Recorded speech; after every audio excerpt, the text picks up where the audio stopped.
Superman completely destroyed a superhero in the first couple years of his existence, and he did it using the law.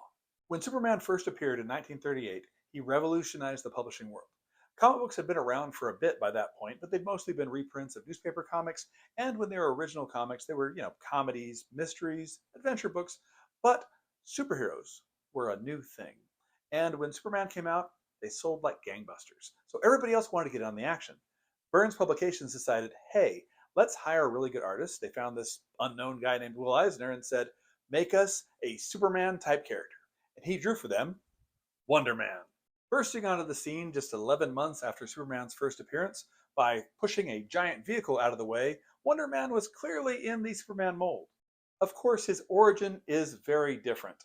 This is Fred Carson, an inventor who works for the International Broadcasting Company, a radio station trying to make waves in the journalism world.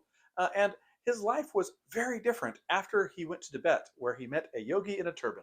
Yeah, there's a lot wrong with that statement, but 1930s and 40s comics weren't great with representation. It could have been worse. That being said, I don't know what the flame's about. There in Tibet, he got a magic ring that allowed him to transform into Wonder Man. As Wonder Man, Carson could leap tall buildings in a single bound, catch shells before they burst, was faster than a locomotive, could lift tons with no effort, and could even throw a missile with incredible force. He even had his own version of Lois Lane with a rich debutante named Brenda who couldn't stand him and made fun of him every chance she got. Although halfway through her first story, all the characters start calling her Nora.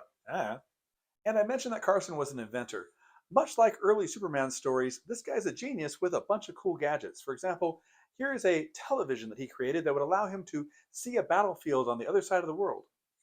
Carson is way more interested in saving the innocent than in winning Brenda/Nora's heart, but she does show interest in Wonder Man when she meets him.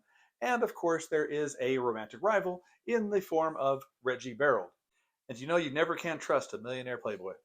The trio travel to the European country of Terrovania, where a Germanic general named Attila is threatening the people.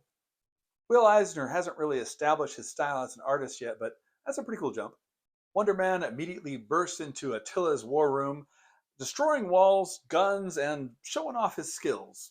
Once he's within arm's reach of the dictator, he throws one of the guards out the window, but that's apparently the only person that he actively kills in the story, because he then just grabs Attila and brands him with his Wonder Ring, saying that from now on he will know that if he tries anything evil, Wonder Man will be there.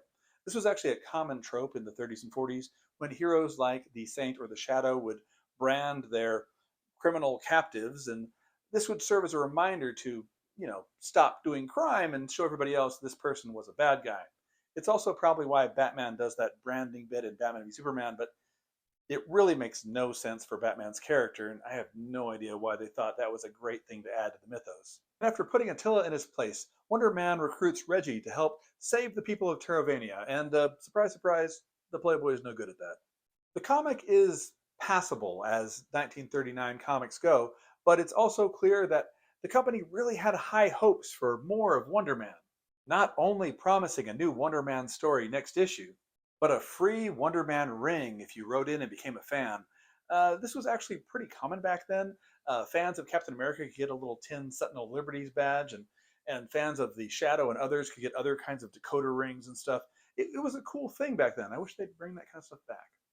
Okay, so what does all this have to do with Superman? That's where that lawsuit comes in. See, DC Comics, what wasn't called DC at the time, but whatever, DC Comics. They thought this was a little bit too similar to their Man of Steel, and they filed a lawsuit. They saw Wonder Man's actions as being way too similar to Superman's actions, the only difference being that one wore a blue suit and the other wore red. And like Wonder Man, Superman did occasionally fight the German analog in Europe, but very, very rarely, because Superman generally stayed out of the European theater or any part of the war as a whole, except for this non-canon comic by Jerry Siegel and Joe Shuster that showed Superman capturing the dictators of Germany and Russia and forcing them to just stop misbehaving. But the main issue for DC was just how similar these characters were. For example, Superman was called the champion of the oppressed, and Wonder Man was also called the champion of the oppressed. And DC said there were several panels that were strikingly similar. For example, in the early years, Superman was not so much a champion of light and hope, but a weird figure of the dark who would arrive like an occult demon. But in this case, he would speed off into the night with a moon out in the distance. And in his first and only appearance, Wonderman would also go off into the night with a moon in the distance. You armchair attorneys at home may think that DC doesn't have much of a case, especially as we consider modern copyright law.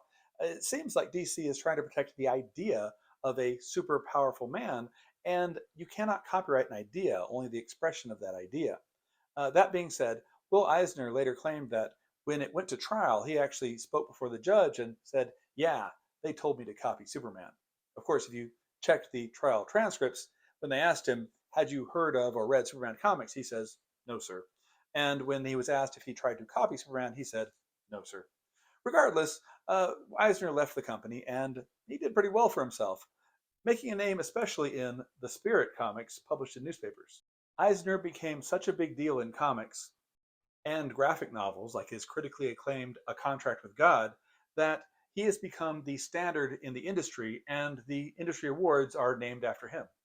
But the end result of all this is that Wonder Man was dead. Or is he?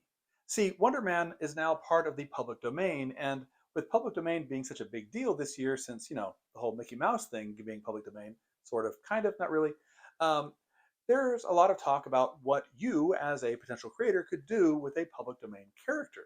So, what could you do with Wonder Man? And I think the answer is anything.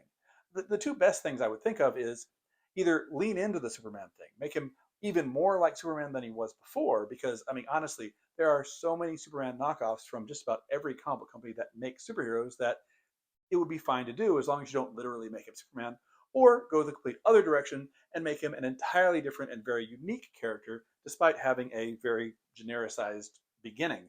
Um, that being said, it's important that we talk about these stories because a lot of people don't know that